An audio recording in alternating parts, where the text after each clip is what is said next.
Under the warm Sahel sun, the city of Ouagadougou stirred awake to a sound that was not of war nor of politics, but of purpose. Drums rolled through the streets, flags of red, green, and gold waved against the sky, and thousands of young faces, students, workers, dreamers gathered under one roof. They came not to celebrate, but to awaken.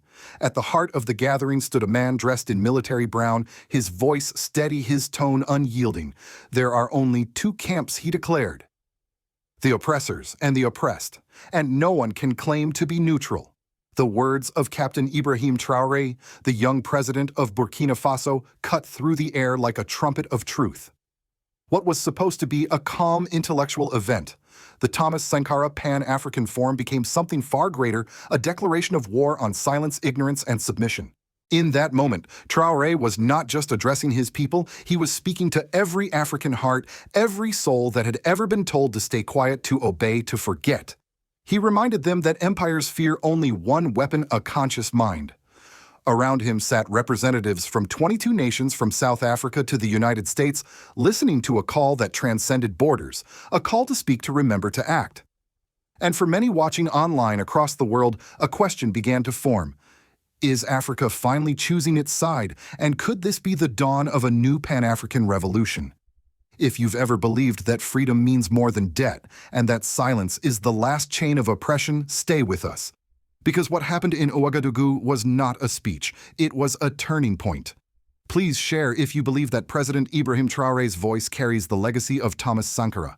Subscribe if you believe that truth deserves to be heard louder than propaganda. The hall in Ouagadougou was packed beyond measure. Soldiers stood shoulder to shoulder with poets, farmers, with professors and young girls holding notebooks filled with questions about their continent's future. Cameras rolled streaming live to thousands across Africa and beyond. When President Ibrahim Traoré rose to speak, the room fell silent, not out of fear, but reverence. He began softly with gratitude. "Thank you 1,000 times," he said, repeating the phrase like a heartbeat, for coming to support, to honor, and to stand with us. But soon his tone sharpened. He reminded the audience that before the rise of social media, imperialists controlled every word, every narrative, every image of Africa. They decided who was a hero and who was a dictator. Now, for the first time in history, Africans could speak directly to the world unfiltered. Our revolution, he said, depends on knowledge. Only education, only the awakening of consciousness can change Africa's destiny. His message was clear. Ignorance is not an accident. It's a weapon. And breaking that weapon begins with teaching Africa's true story. Then came the words that electrified the crowd. There are only two camps, Traoré declared, his voice rising. The oppressors and the oppressed. Those who claim to be neutral have either understood nothing or their minds have gone dark. The audience erupted in applause. Some stood, others wept. It wasn't just politics, it was a confession of faith. He spoke of Thomas Sankara, the revolutionary once erased from the National Archives. They destroyed his records, they burned his memory, Traoré said. But the spirit of Sankara lives stronger than ever.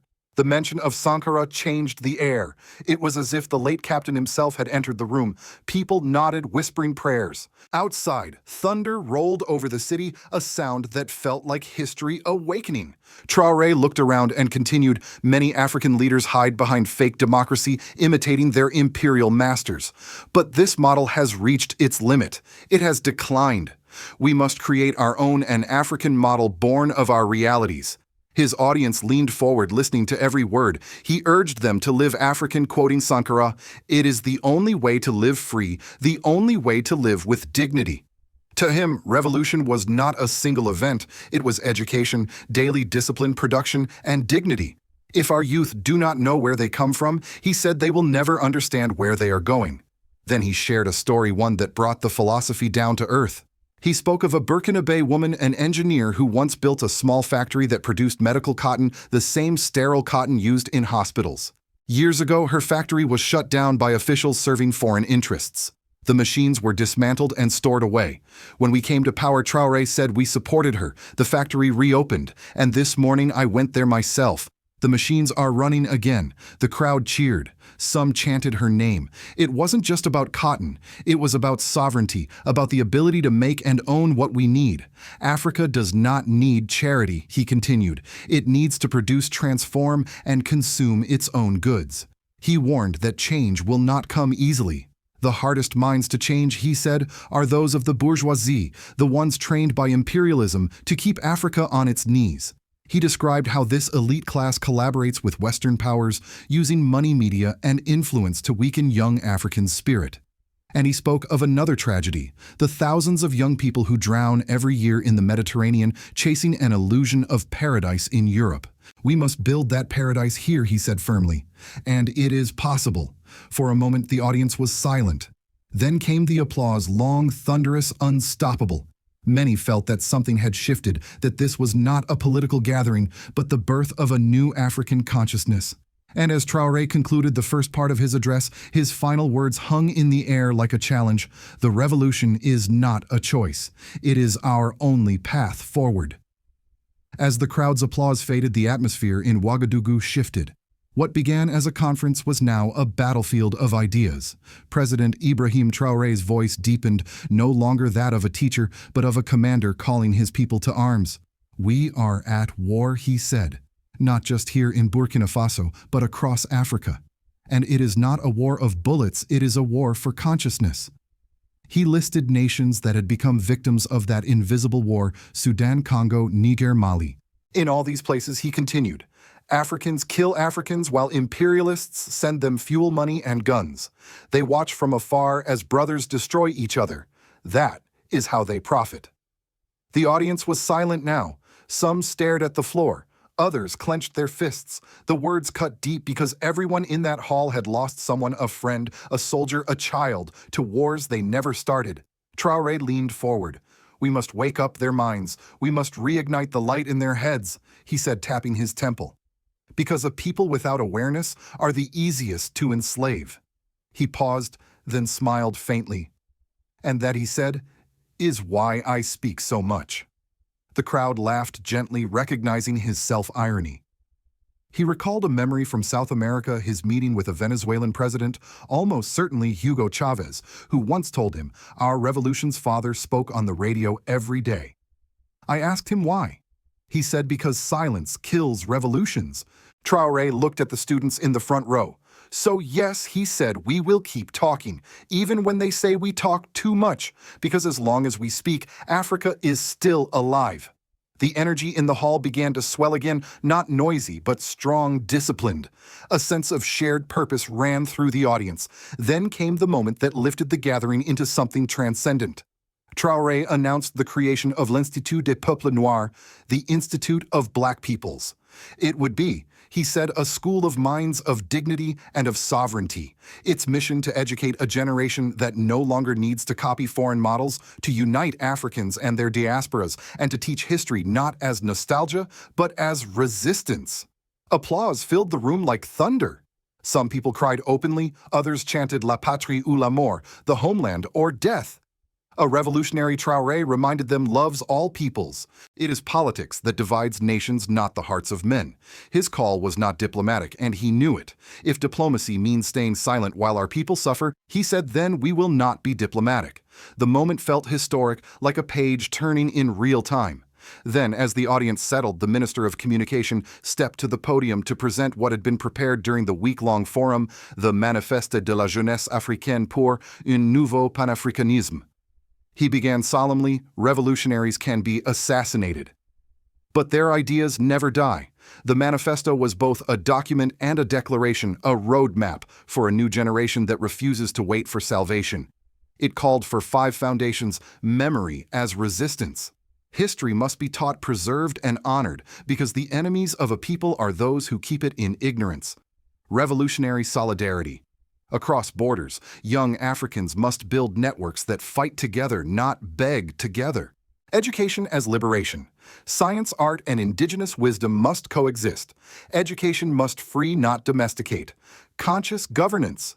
Youth must have a voice in every institution, not as tokens but as builders of the future. Vision for unity. One continent, one currency, one movement. He concluded with Sankara's immortal line, "Let us dare to invent the future." When he finished, the entire audience stood up. The hall erupted in chants, drums, and song. Flags waved. Some delegates hugged strangers. It was no longer a forum. It was a revolution reborn through words, through youth, through memory. When the chants finally quieted, a profound calm filled the hall, the kind that only follows a revelation. The Minister of Communication closed the manifesto and looked out at the sea of faces, exhausted but transformed. What had started as a conference of ideas had turned into a collective awakening. In the days that followed, Ouagadougou changed. Students who attended the forum began painting murals of Thomas Sankara on school walls. Local radio stations replayed the president's speech every morning. Teachers began discussing the manifesto in classrooms, while parents, moved by what they'd heard, started community reading groups about Africa's history and independence. For the first time in decades, the word revolution no longer meant chaos. It meant education, dignity, and pride. Across Burkina Faso, whispers spread, "The youth have found their voice again." At the Institut des Peuples Noirs, newly opened in the capital, registration lines stretched around the block. Thousands applied to study not just economics or engineering, but geopolitics, history, and sovereignty.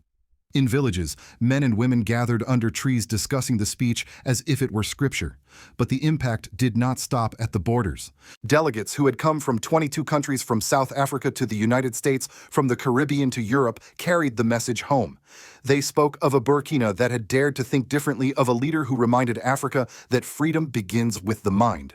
"We were not guests," one Senegalese delegate said on television. "We were home." The world began to take notice. International media described the event as a new ideological front in Africa's independence movement.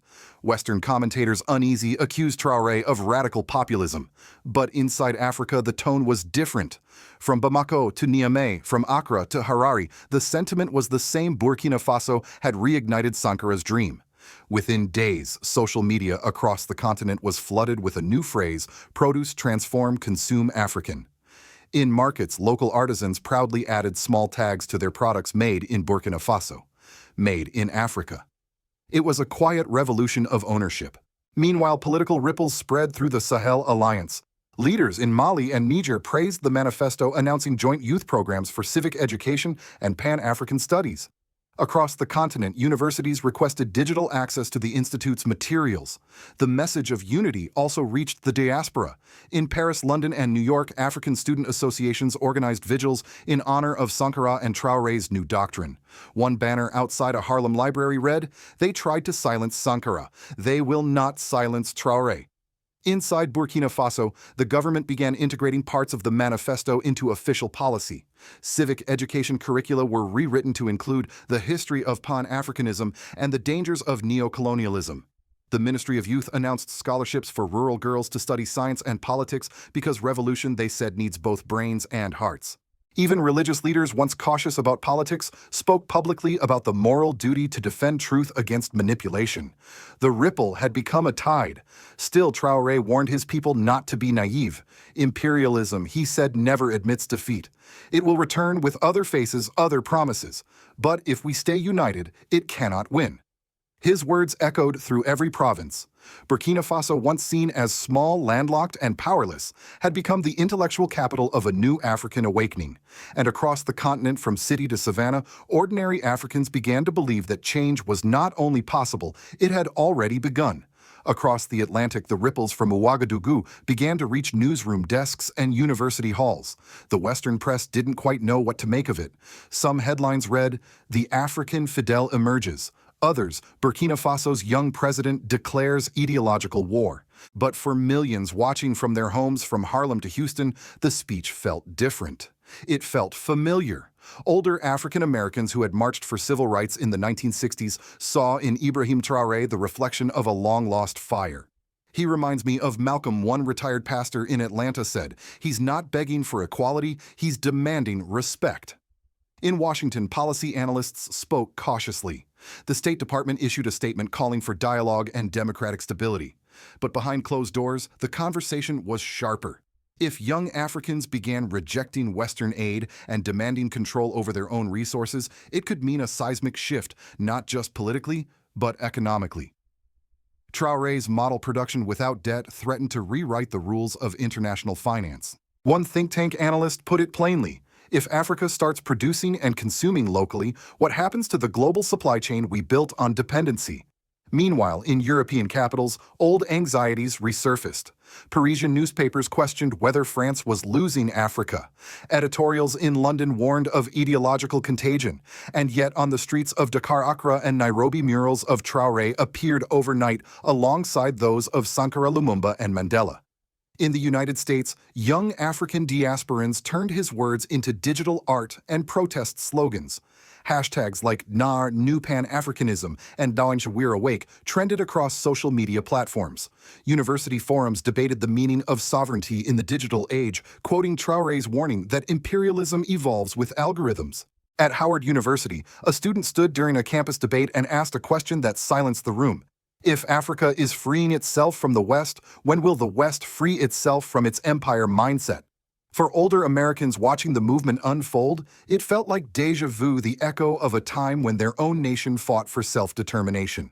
They remembered Thomas Jefferson's warning that freedom requires constant vigilance, and they saw in Ibrahim Traoré a man fighting the same battle only under a different sun. Global reactions continued to divide. Russia and China praised his stance as a voice for multipolarity. The European Union called for dialogue before radicalization. But through it all, Traoré's tone never wavered. He spoke of mutual respect, not dependence, and of partnership, not patronage. We don't reject the world, he said in an interview. We only reject being owned by it. And so, while world powers debated policy papers and press releases, ordinary people in Detroit barbershops, Paris cafes, and Nairobi universities were asking a simpler question: is Africa finally writing its own Declaration of Independence?